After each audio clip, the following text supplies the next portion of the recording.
Hello and welcome, this is Noah with Nomad Gaming, and thank you for joining us for another video about the Marvel Champions LCG. Marvel Champions is a living card game produced and distributed by Fantasy Flight Games, and if you are looking for a place to stay up to date on your content, please hit that subscribe button and join our channel community. Today we are going to be going through an aspect card ranking for the aggression aspect, looking at the different cards that we have available in this aspect, giving them a ranking, deciding what the top three are, and talking about some strategies that we use to make these cards the most effective that they can be. We of course have four aspects in the game. We have the aggression aspect, the justice aspect, protection, and leadership. Today, as we've said, we're going to be discussing aggression, and we are going to jump in first by talking about our allies. First up, we're going to talk about Tigra and Valkyrie. These guys are staple allies of the aspect. They really do carry and do everything that you're really going to want them to do in the aspect. Tigra has an awesome ability to continue to deal that final blow to minions. After Tigra attacks and defeats a minion, she heals 1 damage from her, so she basically negates her consequential damage as long as she is killing a minion, which means that she can stay around with us for quite a long time. The other one we have here is Valkyrie, and Valkyrie has a response that makes her highly useful in an aggression build.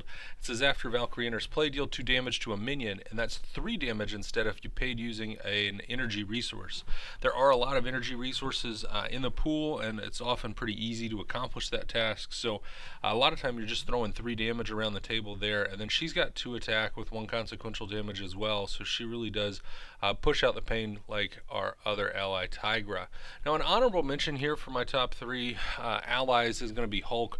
I guess top 2 allies, because I think there's a big gap between Hulk and these two, but Hulk is a lot of fun, especially when you try to build around him. You try to avoid those mental resources and those wild resources, but being able to pump out extra damage because of that forced response is great. He's got 5 health and 3 attack with 1 consequential damage, so he has the potential with the right build to be able to pump out up to 15 damage as an ally for only 2 cost. Definitely something that's worth playing with. Tried to do it a couple of different ways. A lot of fun. The aspect specific cards are easy to build with to try to tailor this for him, but the thing that you run into is that the hero-specific resource pools, those signature pools, just contain such a diversity of resources that it is almost impossible to guarantee that your Hulk is going to be able to stay around. So a lot of fun there, but let's jump over and take a quick look at our events. In our events, we've got an event that I just think ends up in every deck that I build with aggression. That's Get Over Here. It's a 0 cost event. It deals 1 damage to a minion. This is great for finishing off a minion, getting that last bit of damage in. It can peel away tough. It's just an all-around utility here as a hero action, but and then it's got the bonus that if you have the aerial trait, you can engage that enemy, and so with cards like Thor, who care about engaged enemies, you can have a lot of success really playing with this card, taking advantage of it, and getting the damage piled up. I also like Melee a lot. Melee is a 3 cost. It's got 2 parts to its action here. It's deal 3 damage to an enemy, and then deal 3 damage to another enemy. And so this doesn't say minion, which is a key here, because some of the other good cards in the aspect are limited to minions. You can see that on Get Over Here. It's got a restriction to only minions, but Melee lets you hit your villain, and then maybe hit your villain a different villain. So if you've got playing Wrecking Crew, or if you've got a villain and some stuff on the table, maybe you need to clear a guard ally and then deal 3 damage to a minion, or to a villain. This is a great just a great aggressive card. Fits really well in the aspect and lets you get your job done in a variety of ways. The last one that we've got on here is Chase Them Down. This is a 0 cost event. This also is without the restriction of minion. It says when a hero attacks and defeats an enemy, it's your hero attacks and defeats an enemy, you can remove 2 threat from a scheme. This card is a kind of an important touchstone in the aspect, because there are not a lot of cards that remove threat in the aspect itself, and so it finds its way into decks just as a protection. The incidental threat removal gives us an option to be able to take some off, keep us safe, and keep us moving towards victory. But again, aggression is going to want to win with the win condition. It's going to defeat your villain, pound everything as quick as possible and get through. But this just gives you that ability to stay alive, maybe that extra turn or two, and be able to get out what you need to crush and do your thing. All right, let's talk support for a second. The support aspect here, or the support cards here, really do fall a little bit shy of what we would want to have in the aspect in terms of a strong, powerful awesomeness. You've only got two options, and one of them is Tac Team, which is just, I find most of the time, not worth the resources. But the other one here, Hall of Heroes, people will disagree with me on this, but I think this is really a standout card.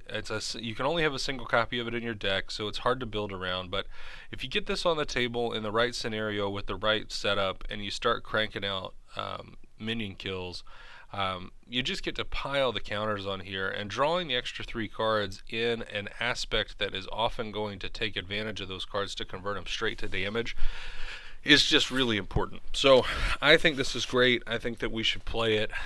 It's only one slot, so the other positive of it is you're not talking about, do I play 3, do I play 2?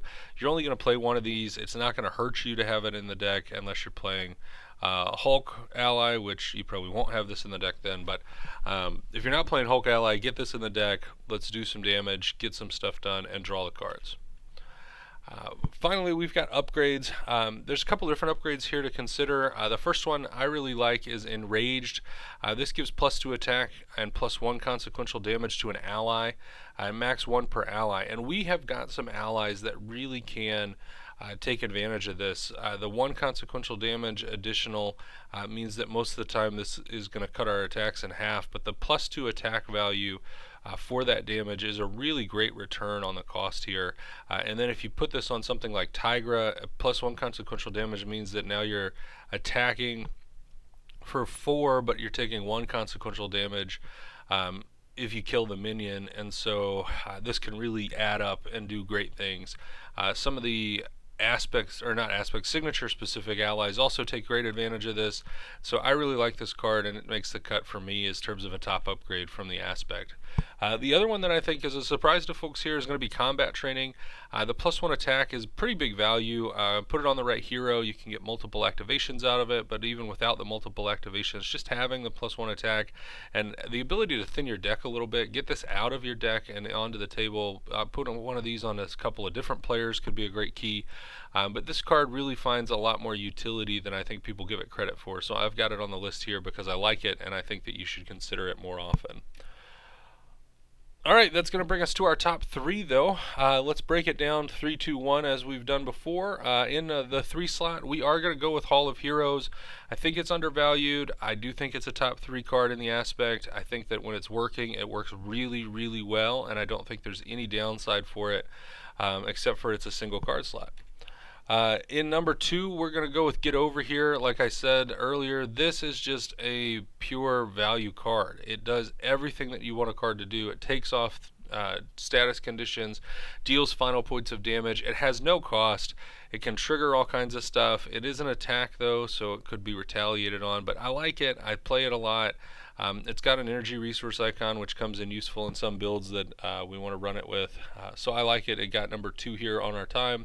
And then coming in at number 1, of course, is Tigra. I don't know how many different ways you can say it, but Tigra is an all-star of this aspect. Her ability to stay and persist on the board, really throwing those final damage shots around the table, taking minions off the board, and then healing herself back up, is just fantastic. So great card. Really want to be able to play that as often as possible and take full advantage of it, especially if you pair it with something like Enraged. If you're playing with a protection player and you can get some healing on her in addition to her activated healing, things can go really well, really, really fast for you. Alright, closing it out, folks. That wraps it up for Nomad Gaming today. We're grateful that you've joined us, and we hope that you'll give us a like and a subscribe.